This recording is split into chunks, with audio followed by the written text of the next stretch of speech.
Welcome to the Women in Business radio show with Sian Murphy, connecting women in business around the globe.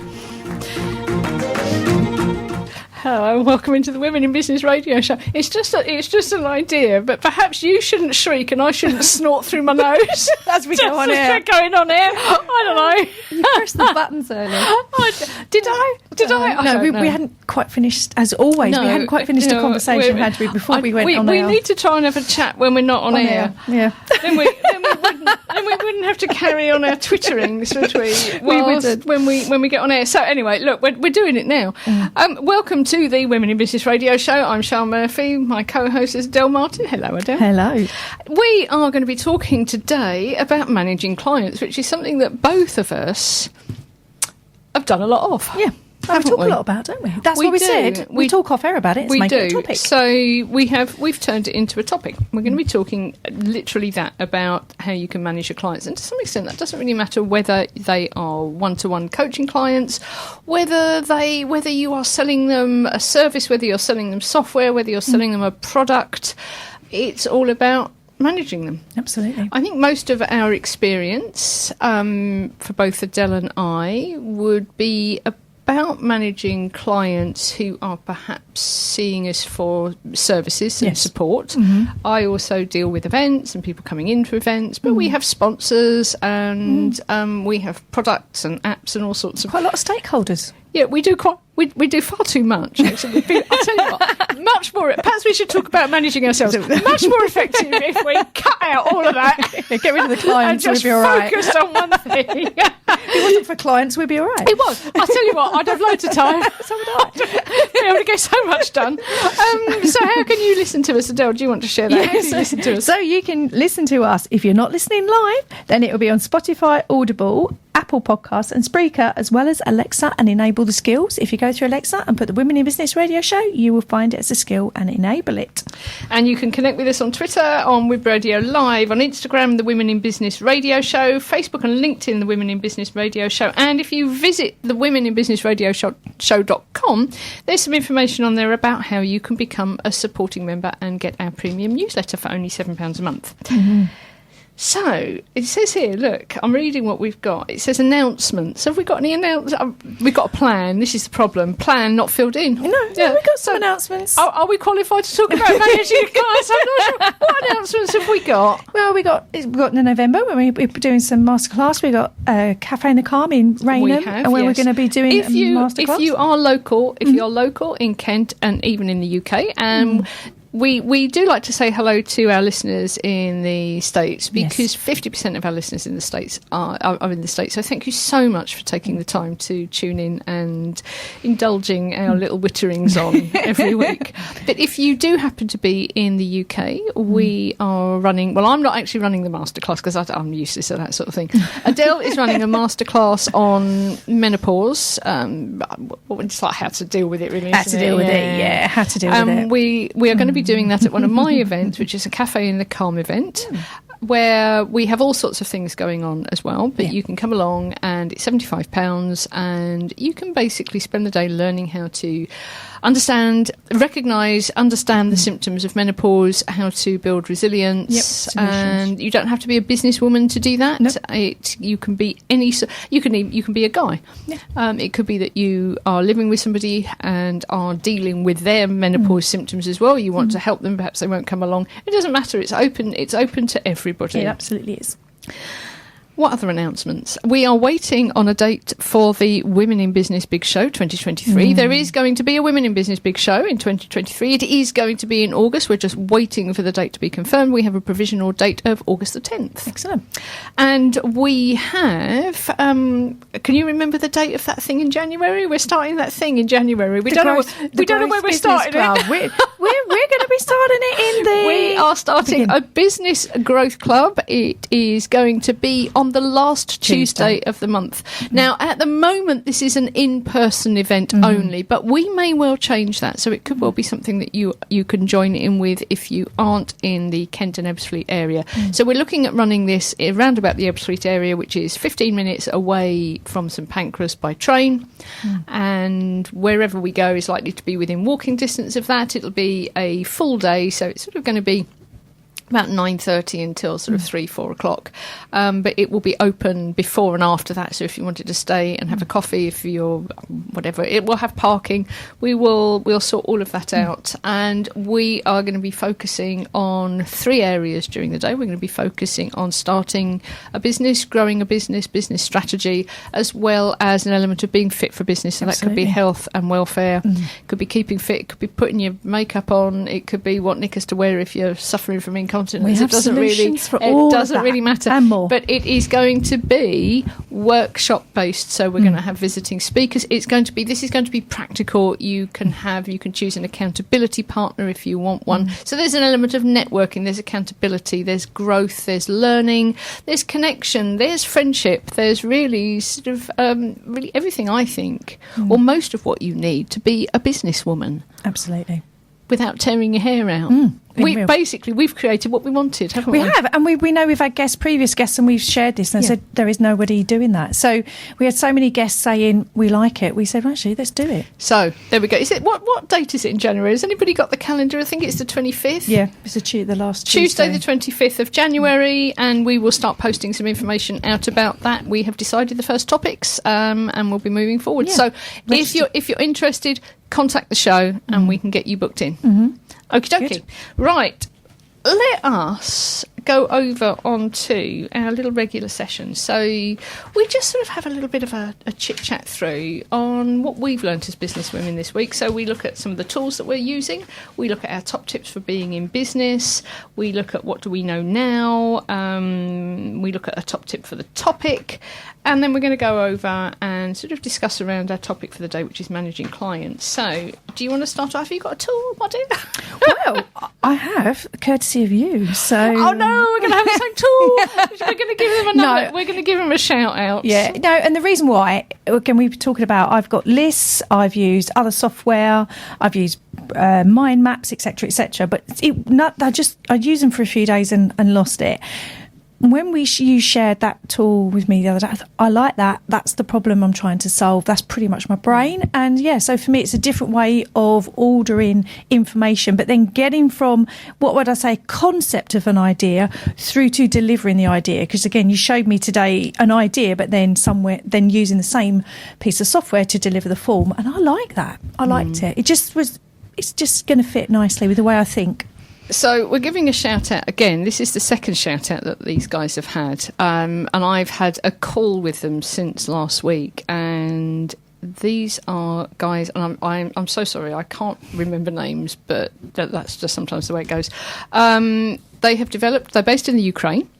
They have developed a tool called X-Tiles. And I have cancelled my Evernote subscription to use this tool. It's ingenious, actually. It does some of the things that some of the other tools don't do.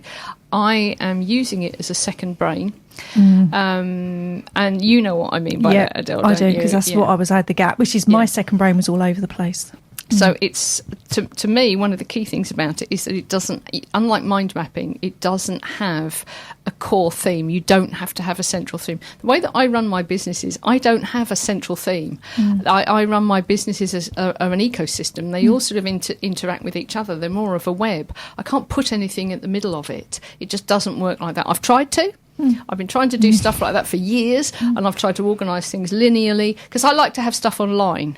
I like to have it where I can get hold of it. I love to draw things on pieces of paper and then put them online where I can share them and move them around. They're a lot more flexible. I don't want Post-it notes stuck on walls. That's a great place to start. But I tell you what, this is sort of a little bit like Post-it notes, but you can do so much with it. And then if you're out and you're on your phone and you've never been in a queue and you you have a thought, again, you can put it on your phone and it would, again, really, that's what I like. Links to a desktop. I don't think we can do it justice here, to be honest. But if you are a businesswoman and you have a lot of stuff to organise, you have a lot of stuff to refer to, you need to share it with a team, you need to move your ideas around and be able to present them as well, because it's got all sorts of little things that you can do with it. Just go and have a look. We're going to tweet out a link later on. Yeah, because sometimes we can get caught up with ideas and noise in our head, and sometimes when you actually put it down on paper, But I like the way that tool doesn't force you into a thinking, which is different. I tell you what else I really like about this is that they are listening. Okay, the developers, I can't remember both of the names. I spoke to a guy called Andre. I'm crap, aren't I? We'll put it in the show notes. Yeah, we'll put it in the show notes. But they're listening to people. They're listening to how, because they're at the development stage and because of the types of people that they are, they're listening to what it is that people want. They're listening to the feedback and they're building that into their plan. They're really sort of taking on board how people are going to use this and what they need to make it work. And I just love that. I love that. So it's X-Tiles. And they're a super bunch. So I've done that now. So moving on from tools, what's your top tip for being in business? Think before you network. Think before you network. Okay. And what I mean by that is... Go on then. There's lots of networking events and there's lots of... I think networking groups is the new black. Wherever I look, I'm being invited to the first session of a networking session. So actually, because of lockdown, a lot of them are on Zoom, a lot of them are hybrid. So I'm getting lots and lots of invites, and it can solve my problem. But actually, they haven't even asked me what my problem is. I've just been invited along to network. So my cautiousness, I'm talking, I've gone to this networking event, that network. Okay. Just think, what is it? Why are you going? And just to step back and think of it, instead of being social, think strategically, rather than it's a social and I'm going to meet people. And if you are going to go, what's the objective? What are you going to do? Because I think sometimes we're just confusing networking with socialising, and when time is money and everything is precious, and then people say to me, I'm too busy to do X, Y and Z, but I'm networking. I think my top tip would be to think before you network and think of it more of a strategy than a social. And also to look, I'm a great one. I love looking at words and going down into what actually words mean, what they mean for me, what they may mean for the rest of the world, and what they may, when you look it up in a dictionary, and also what it means to the people who are offering you something like networking. What actually is networking? Because it's different for everybody. If you're saying, hey, I'm going networking because I haven't been out for 3 weeks and I need to meet some people and I'm really not sure about my pricing and I've just lost a client and I'm feeling really miserable about that. So I'll pop along here, and then I'll meet other people. Is that what you need? Is that networking that you need? Is that going to help you? How are you going to approach that? Are you going to go up to somebody who's trying to sell you their coaching package and go, oh God, well, this has happened this week? How's it actually going to work? How are these interactions going to be? Because if that's why you're going, you don't need to network. What you need is to find somebody, be it a business coach or somebody that you can collaborate with and sit down and perhaps share things with and bounce your ideas off. And that may not be at networking. It could be a conversation with somebody. It could be a conversation. So what is it? Why are you going along there? What is it you actually need? And is that particular group, because there's such a huge definition of networking, is this particular group actually going to be able to or willing to offer you that? And is it fair on them? Why are they going? And if you're going along because you actually need to dump your stuff, is that fair on them? Is that fair on them? Is this the right way and the right place to do it? Yeah, stepping back and just thinking about why. So, because networking, everybody calls stuff networking. Is it? What is networking, and is this it? Yeah, it's very... Yeah. And do you need? Is it support? Is it help that you need? What's the problem you're trying to fix before you go? Because there's time, money, costs, etc. Yeah. So think about your networking. Don't just go along. I am going to... This isn't necessarily my top tip for being in business, but it's something that occurred to me today. And it's something because of something that happened, is to, before you do stuff, is sit down and think about it, really think about it, but actually visualise it. Visualise people using stuff and how it's going to work. And I'll tell you what it is that prompted this.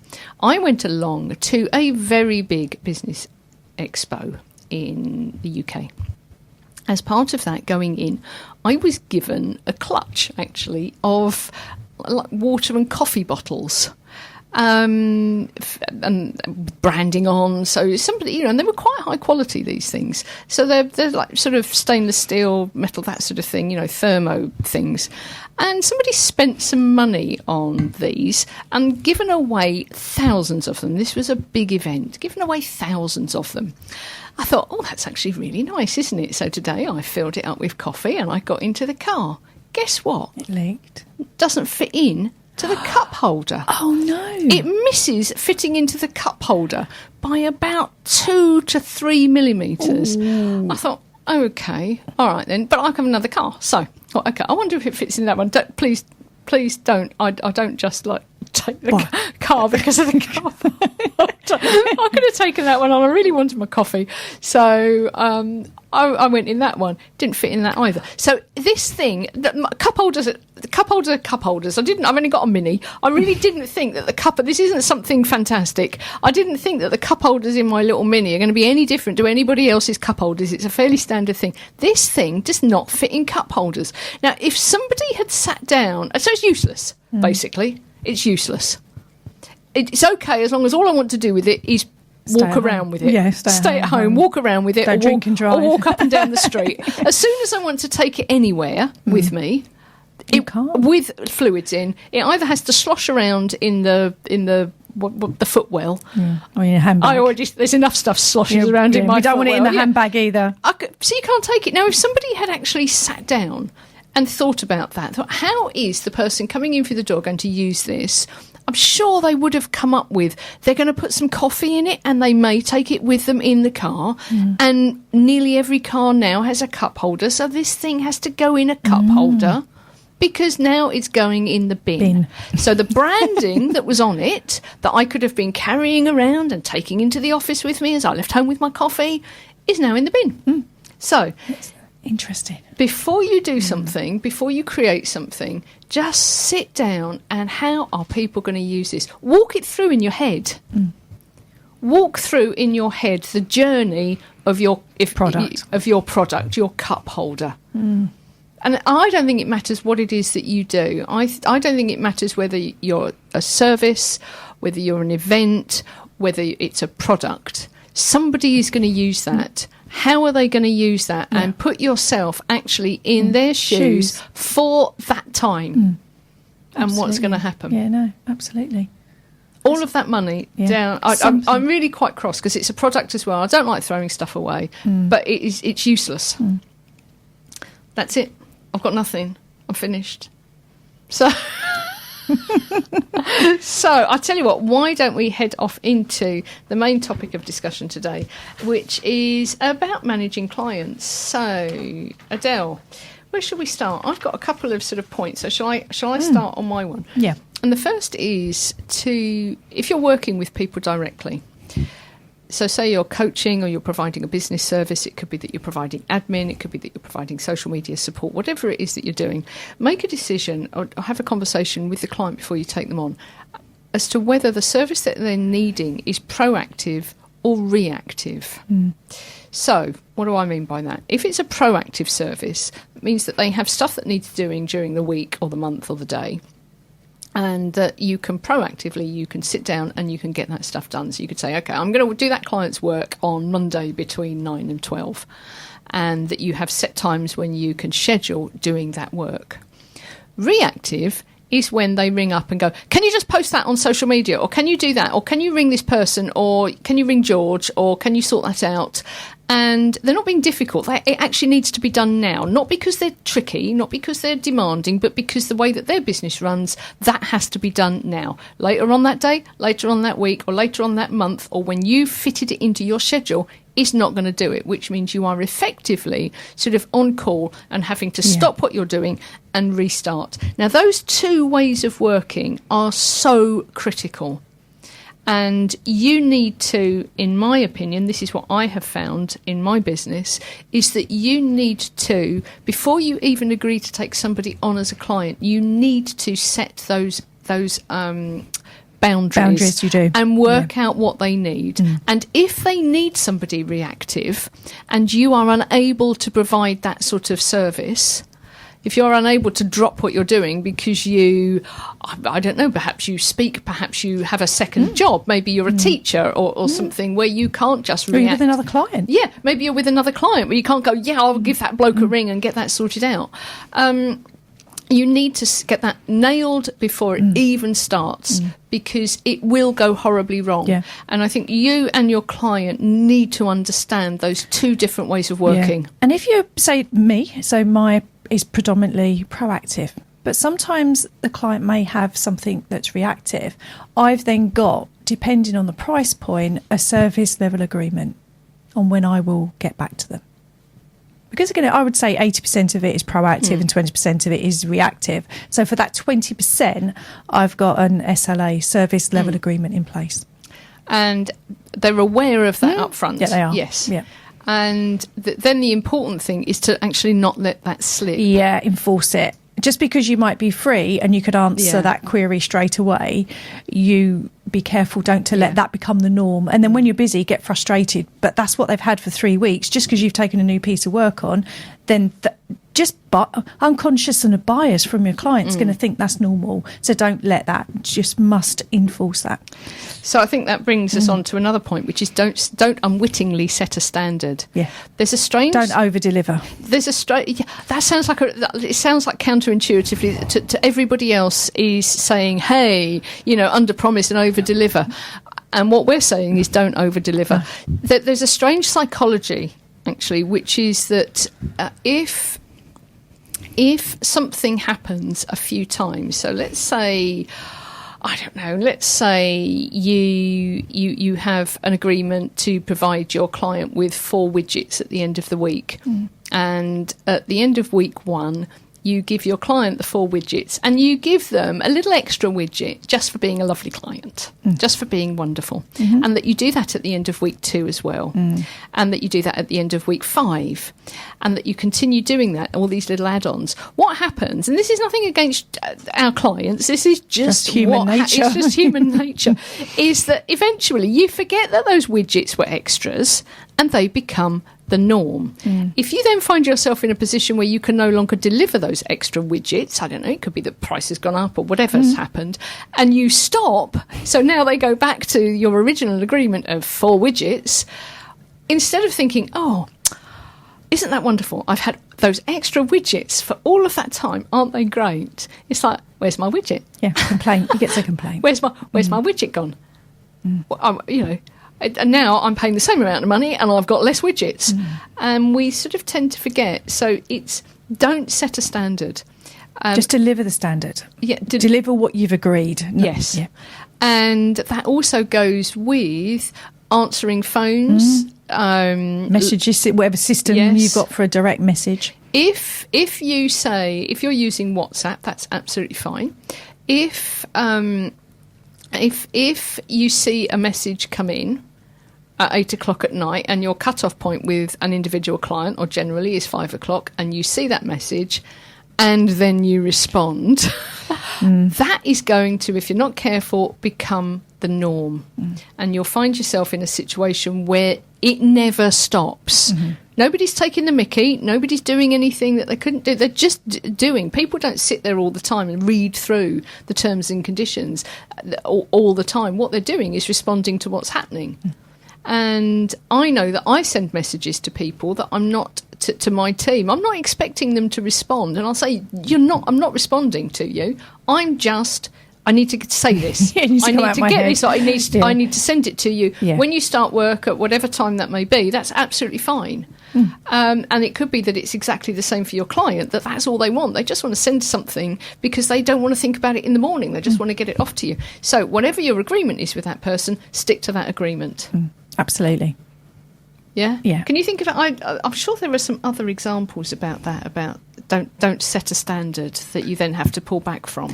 Again, and what I would find is where it may not be a new client. You could have had a client for 1, 2, 3, 4 years. And again, then you get into maybe it's a bit more friendly than before. So again, you will have a tendency, you could have a tendency to over-deliver or do them a favour. And as much as you want to do that, like you said, sometimes it feels counterintuitive, but you must really go back to what your product was delivered. What are you delivering from the product? To make sure you don't get product drift. So therefore, and then all of a sudden you look back at the original terms and conditions, oh my God, for that client, they don't bear any resemblance. And then you build variety or variation, and then you get stuck.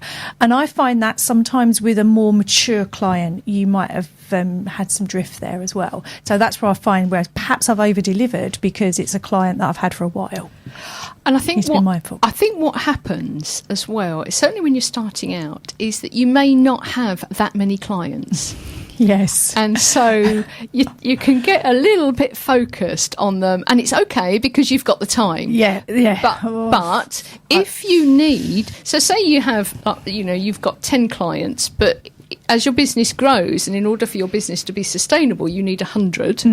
And you are filling up your time providing added extras and little niceties and bolt-ons for your 10 clients. If you're not careful, you think, actually, can I scale that up? Can I do what I'm doing here for 100 clients? Probably no. And then what are you going to do when the next stage on is, actually, I haven't got the time or the energy to take on any more clients. I'm packed out. Absolutely. And when I talk to women around product design, and I do mean that in that client and one-to-one services, I say, is it scalable? Because at the moment, when your first client, you're even excited, actually, I've got somebody who wants to pay me. You're absolutely right. Someone's paying me. I can do this, and this. I say, okay. Now, if you had 100 of these, could you do that? No, but today I've got one. No, I know. But you could have 100 next week. You may need 100. You may need 100. So there is that intensity of actually going through. And I've done that. So I'll be on it. I had a product. I realised that perhaps it wasn't scalable. So what I did is I decided to change the product design. So all my new people got this product, and I was waiting for client turnover to run the old product away. And then I was able. So, even if you do make a mistake, that's not the end of the earth. You're not, that's it forever. I actually said, and then in the end, I think over about 3 months, those clients left and I was back to my second design. Because again, what we think on paper versus scalability and conversation, it sometimes, what I know now, which I didn't know then, is add extra on, because what you think will be a 60-minute coaching call, add more on. Yeah. But if you do, oh dear, perhaps I have made a mistake, just do what I did. I brought in product number 2 and I ran the client book off for product 1. Just because I had to get myself out of a little hole. So the other thing to think about, I think, is, can you hand this over to somebody else? So if you're looking at scalability and you've developed a relationship or a way of working with a group of clients that is so bespoke and tight-knit and personal that you can't now hand that over to somebody else if you need to scale. And I'm going to put a caveat in here. This really does depend on the type of business that you have. It could be that the type of business you have, it depends, and it runs based on having a very, very close relationship with your client, and that's absolutely fine. But if it doesn't, you have a relationship, but it's not that tight-knit, or it shouldn't be, and you now need to scale up, and so you need to start passing clients over to be managed by somebody else. How are you going to do that if they have your personal phone number, your personal email, your personal WhatsApp, and they're messaging you on Facebook on your private profile, and that's how you relate, and that's how you communicate with them, that's your business relationship with them? How do you give that to somebody else? That, again, a very, very good point around how you communicate, because if it is a referral business, 9 times out of 10 it has probably come in via your private Instagram account or a DM or on Facebook or text. And then I learned again early on, okay, now you're a client, I'm moving you on to this messaging system. And someone said, well, I don't use that. this is the terms and conditions. I need you on this. This is, we've gone from a conversation to client. Yeah. I need you. Otherwise, do you know what? If you stay on this platform, I will miss your message and I won't be able to respond on time because that's my social media.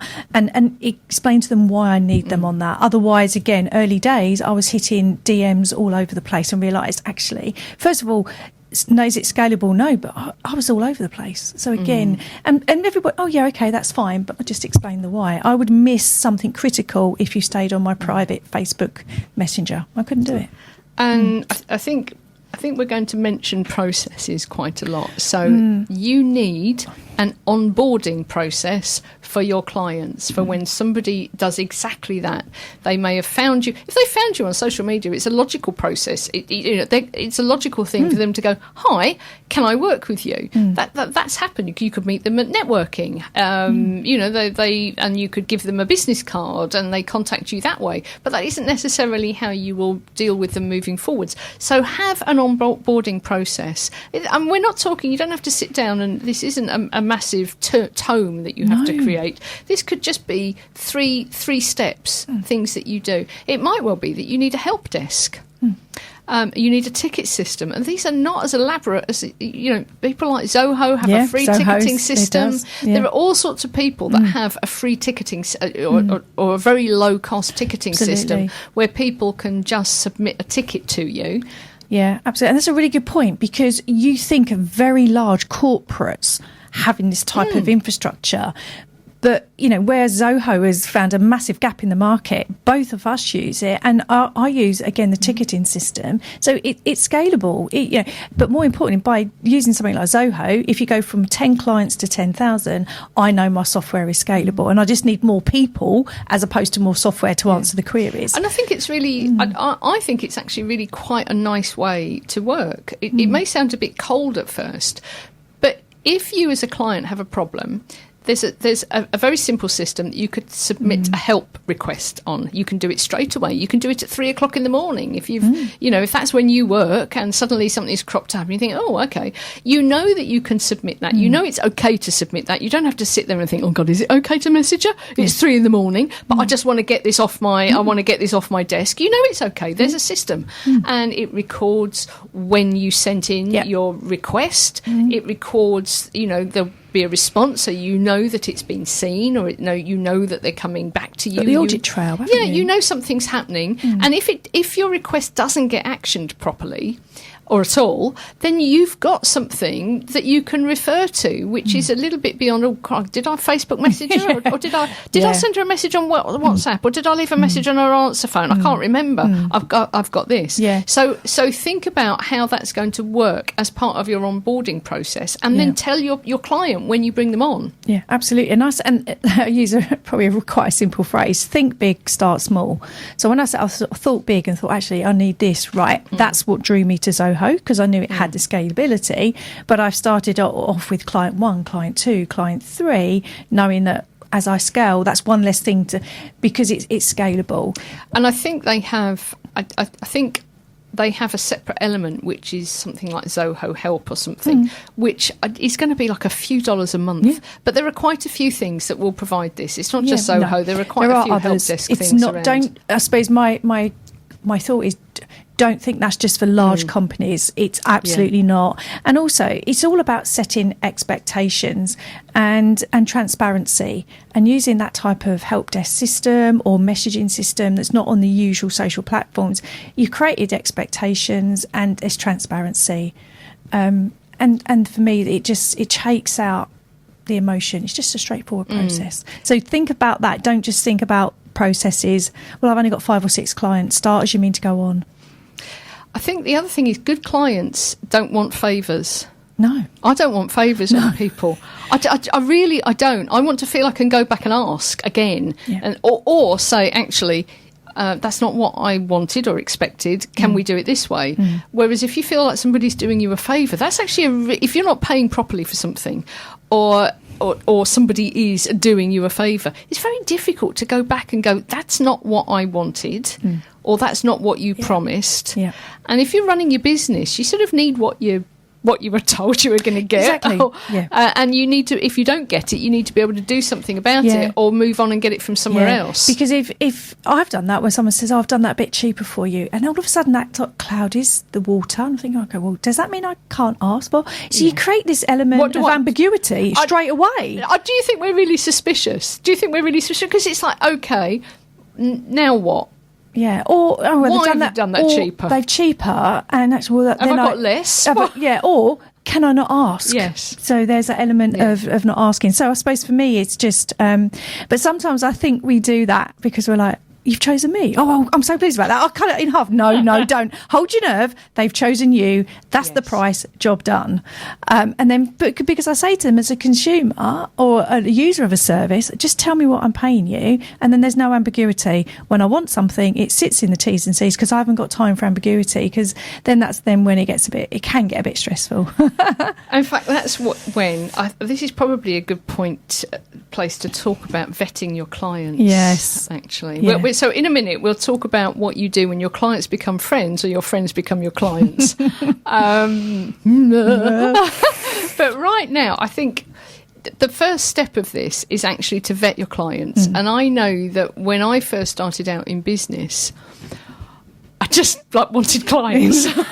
I just wanted clients, and I didn't ask too many questions, because if you ask too many questions, I mean, this isn't the reality, this is the perception. If you ask too many questions, there's a chance that they'll go away to somebody else, that they won't choose you, or that you'll, even worse, find something in their answers that tell you that you shouldn't be working with them, but you really need a client. So it's about those red flags, how you find them, and learning to listen to them. Absolutely. And you still don't get it 100% right, but there are certain red flags for me. I think you've got some as well, haven't you? Go absolutely. On, what are yours? Again, I've got that screening process in place, because at the beginning I was like, yes, I've got clients, and then there was just a disconnect in that thought process. So I now have, I call it a discovery call. And that's, and it's the same when I say to people, I'm going for a job to be interviewed. I said, well, why you're being interviewed, think about questions you want to ask them, because actually you might not want to work with that person. So for me, it's around values, and then I put some questions in that would probably just kick the tires on their values and alignment to my solutions. Are we going to fit? Because it needs to be a fit for both of you, and not just oh God, I'm so glad I've got a client. And I've just said to people, do you know what? I understand where you're coming from. I know the problem you're trying to fix. My solution isn't for you, but I've got somebody that can help you. So I will refer them on. And people say, you turn business away. Yes, because if somebody signs up for a year of coaching, that is a long time if you don't connect with that person, or that person's not 100% sure it's a right fit. That doesn't work for me. So I've got people I can refer them to. So it's a two-way conversation to make sure there's a right fit. And for me, that saves a massive amount of time in the long run. I talk to everybody before they exhibit with me. Every single person. Don't always get it right, but I talk to everybody. I want to make sure that their expectations about what they could get are managed. Also that they have the right energy, that they're going to fit in with the type of events that I run. That doesn't mean there's anything wrong with them. It just means that they may be looking for something that I can't deliver. Yeah. Now that's a really good, again, just thinking ahead. If you're running a group program and you're bringing people in, I'm mindful of looking at 5 or 6 people, and actually one might come in, that's going to disrupt the status quo. What's the dynamic? Yeah, it's not just about a one-to-one. If you've got a group program, don't think, I've filled 6 chairs. Of what? Is it going to gel? Because again, I've been on a group program. I thought, oh my God, I'm not getting on with anybody. This doesn't fit. So again, it's not, I've fitted all 6 chairs. Question is, how do those 6 chairs work together? Yeah, you just made me think about that from a group point of view. The dynamic to your community might change with just one wrong person. I'm very careful, because effectively what I have is a group of exhibitors at different venues, but that they are sort of formed into a little bit of a community. And so somebody coming in has to want to join that loose community. Yeah. They want to be at that event for a particular reason. If they just want to come in and sell everything they've got, like a shop, for instance, and then just bugger off, that's not necessarily going to work for my events. They work for other events. That's absolutely fine, and I can signpost them into somewhere else. But it's not right for me. So I talk to everybody. I've got a few little tips and hints, I think, that these are my red flags. Questions I don't mind being asked, and I think it's quite okay to be asked, and you can ask me any question you like. But if I'm looking at taking on, say, a one-to-one client or a website client or something like that, there are certain things that will set alarm bells ringing. So I don't mind being asked. I'm quite happy for somebody to say, "Oh, what do I get for that? What do I get for my money? When will it be? When will it be delivered? What can you guarantee? What can't you guarantee? What do I have?" These are all perfectly valid questions. I also don't mind people saying, "That's too expensive for me." Absolutely, don't mind that at all. I start getting twitchy when somebody says, "Can you do it for cheaper?" What bit would you like me to take out? Would you like me to take out the security of the website? So perhaps we'll have a website that is really easy to hack or take down. What bit do you want me to remove to make that cheaper? To make your price point. So generally, the answer to that is no.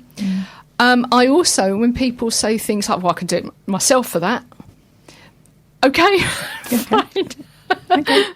And on the occasions where somebody has said that and then has come back and I've gone, "All right then, okay, it's not worked," because they still think they can do it cheaper. They still think they can do it themselves, so that they don't see a value in what they're getting. And so those are now sort of red flags for me. If you can do it cheaper yourself, or you can do it better yourself, you ought to go and do it. Go and do it. Yeah, absolutely. That isn't me being, "Well, go do it yourself." Then that is, if that's what you think. If you don't think I'm adding any value to your business by taking your time away from you, if you think that technically you can do it yourself, then that's fine. Or I may be able to help you find somebody who can do it for cheaper. I don't mind. I'm quite happy to do that. No. Again, it's so interesting. I've had that. Well, I can do this myself. Okay, that's great. That's great. You go and do it yourself. Yeah. I'll take my hat off to you. You know, all the resources are there if that's what you want.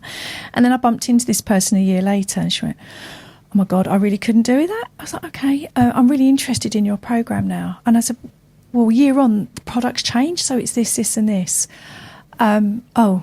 All right. Okay. So it's more investment. I said, "Well, there's more to, Oh no." And then I'm thinking, the interesting point is, well, actually, if you didn't believe in me and the process and the cost at the first time, I'm not sure I'd want you back as a client.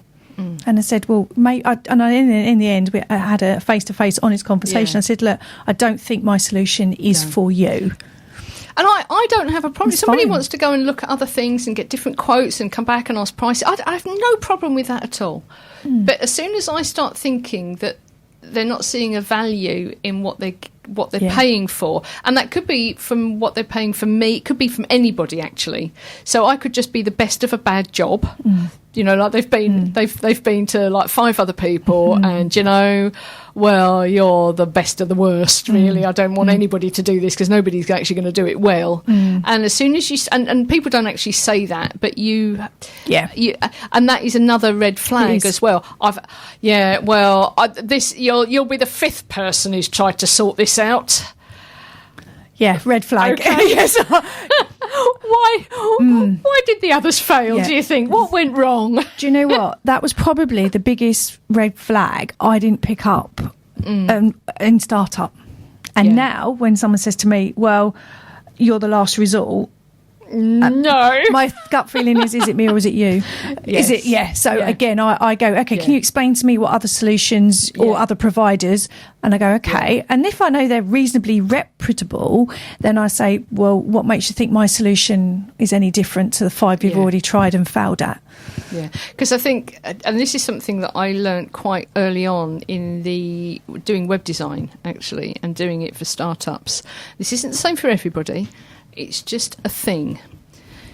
which is that there are some products in your journey, and a website is potentially one of them, where it's the last thing you get done. As a startup, you get your business cards. Okay, I've got my business cards, but I can't go out doing networking. I can't sell anything because I haven't got my website done. And then you get your T-shirt with your logo on it done. You got your logo, you got a T-shirt with the logo, but you still can't go out and sell anything because you haven't got your website done. And then so you get this, and you get your branded gonks and whimsies. You got your leaflets. Still can't leave the house. You got your leaflets printed. You got this done. You got your speech ready. Your 60 seconds. You've got it all done. But guess what? You still can't go out because you got your website hasn't been built. I've got a bit of bad news. You don't need a website.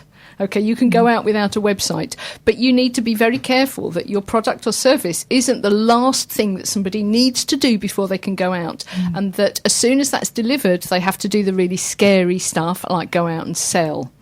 And I realised that was a situation that we were finding ourselves in, is that we were going round in circles with people who would not finish. It didn't matter what you did, they would not finish. And the reason they wouldn't finish was because when they did finish, they then had to go and do the scary stuff. Yeah, which is go and sell their product. Yes. Business development. Yeah. So I stopped working with startups.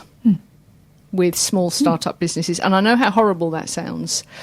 No, I agree because I niched on my client base because there was a group that, yes, could be attracted to the solution, but it wouldn't work for me. So I have niched down on a certain type of client. And people said to me, that is really super, super niche. Yes, because then I know the type of client I'm getting, and I know, even before me even talking it through, the solution is going to fit. I've done a bit of pre-matching, where before you want to throw open the door to everybody, and you do, and then you realise, actually, I know who I want to work with and who I don't, and then you close off the don'ts, and people say to me, but you've really, really super niched. Yeah. Yes, I have, because then I can talk directly to them. And, so now if people come to me and they're a startup and they want a website and they haven't got any clients, I say, actually, you don't really need a website to go and get clients. There are other things that you can use. Yep. There are other ways that you can get websites even. You don't have to come to somebody like me and get one. The previous show, get one Google done. Business. Yeah. We had that conversation in the previous show. There are other ways of going out there. Go out there, do that. Don't worry about having a website design. Don't have a logo. Go out. You've got an identity. Go out, meet people, get a client. Come back to me when you've got some clients and you know who you are and what you're doing and where you're going, and then perhaps we can talk about a website. But right now, that's not where you need to spend your time and money, because it's quite hard work getting somebody to do a website for you. You need to sort of talk to them. You need to interact with them. So really. I'm conscious we're straying a bit, but it's really think about what you're offering and who you're offering it to, and really you're interviewing them. Yeah, you are absolutely interviewing them. And then, when you have got them and they agree, again, a lot of women, just make sure your T's and C's, your term conditions are written. Yes. And I pass mine through a team of solicitors. And because then it's done, and I've got them, signed, sealed and delivered, and then they sit everywhere they need to be. I'm still blown away by T's and C's not, I haven't really thought about that. Oh, yeah, but that's putting it all in. Yeah, put it all in writing. So when it's good, it's good. So if it doesn't go to plan, you've got your terms and conditions and cancellation notices. Don't ignore the for me, the terms and conditions are really important. And think about when those terms and conditions are accepted and come into play. Yeah. When does that happen? For me, it actually says, when you pay and attend an event, these are the terms and conditions. It's the same for coming on the radio show. And you may think, well, what could possibly go wrong with coming on the radio show? Well, we take photos. You have to understand when you come on the radio show that we are going to take photos and that they are going to be distributed. So what you wear or what you say or what you do or what you think, and that you don't own this content. So it's all little things like this that sound quite silly, but you don't, we've recorded this radio show. You don't own that. You can't stop me distributing it. You can't do anything with it. Neither can you force me to distribute it. Yeah. So what happens? And just sort of sit with yourself a bit, because you can have somebody fancy pants write your terms and conditions, but you know what you're going to be delivering, and you know who you're going to be delivering it for, and so you need to sit down with yourself in your own little bubble for a while and think about what could happen here. Absolutely, and that's exactly what I did. And then once they've signed them and they're done and they're a client, then you just follow the plan. You follow what those T's and C's are, and if there's any variation, or they say, "Oh, actually, you should have done this," I'll just bring them back to the terms and conditions. So, we haven't got long. Let's have a talk about friends.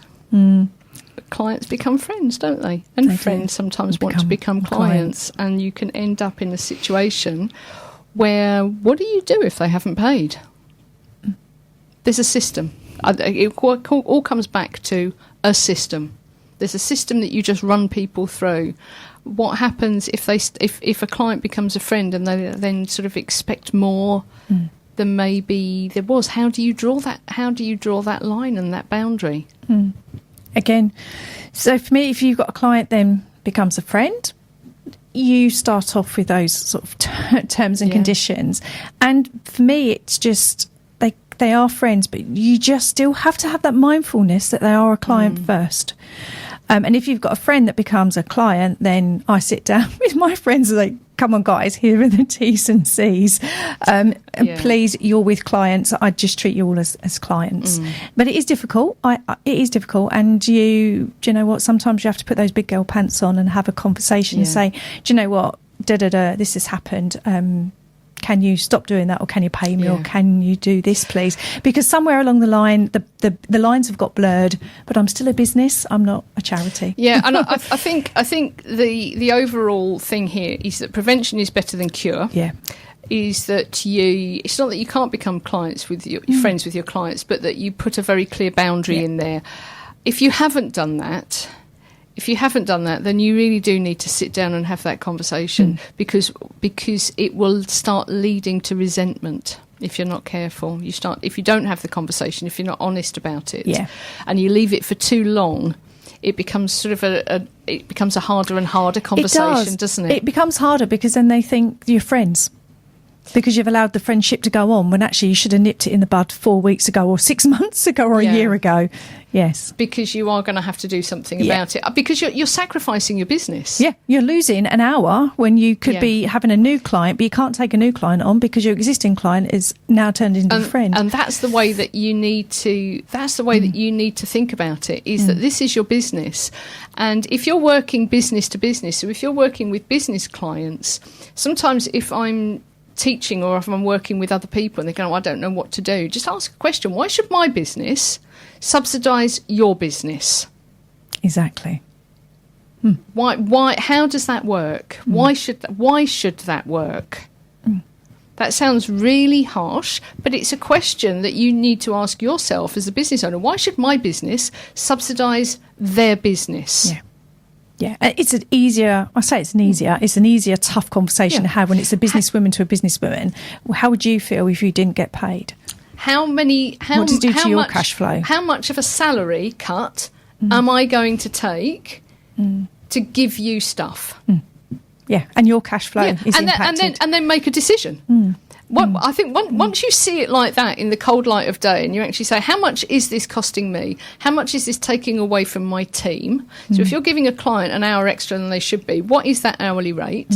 What is that costing? What impact is that having on you? What impact is that having on your team? Is that a pair of football boots for a child? Absolutely. And probably just one slight build on that. Be careful of the phrase, can we have a coffee chat? Can we meet for coffee because we're friends? And you're like, well, that's my chargeable rate. Be very careful of okay, we're not going to go forward anymore as a client. And then 3 weeks later, or even 6 months later, I think we're overdue a coffee. Be very careful. I have been sunk by so much coffee I should never have had. I hate that phrase. I like the ones who message on LinkedIn and go, can I just pick your brain? We'll go for a coffee. Yeah. And I think, is that what an hour of my brain's worth is a cappuccino? What's too bad? It's is that my hourly rate? Is a cappuccino? £3 and I hate that phrase. And a biscuit in Costco. That's my red flag. I'm like, no, I'm not. come to no. But that's what happens. Should we just meet for a coffee? I know, no. I think the thing is, and I don't want everybody to be out there getting suspicious and thinking we're horrible. I think we are horrible, aren't we? Actually, we're realistic. We are. We're nasty. I think there are certain. I think I think there are people where it's okay, and you meet for the coffee because there's a sharing of things. Yeah. But that's not quite the same as picking your brain. Just be careful of the intent of the conversation. I ask questions: why, where, what, and I think the thing is that is that you don't actually question it. It feels okay. So if somebody says, "Oh, can we go for a coffee?" It's okay, and I don't have an issue with it. And there are other times you think, "Okay, actually, yes, yeah. What do you want? What do you want?" Okay, so from the nasty women at the Women in Business. No, we're real, keeping it real. We're honest. Show. We are. It's not nasty. It's business. We talk about this, and we talk with other women about this. We are running businesses, and you have to put your sturdy underwear on. You've got to put your big girl pants on. Yes, you do. Yeah. So we will see you next week. With big girl pants with or without our large knickers. We'll see you then. Take care. Bye. Tune in next week to the Women in Business radio show for more stories, ideas, and inspiration to help you grow your business.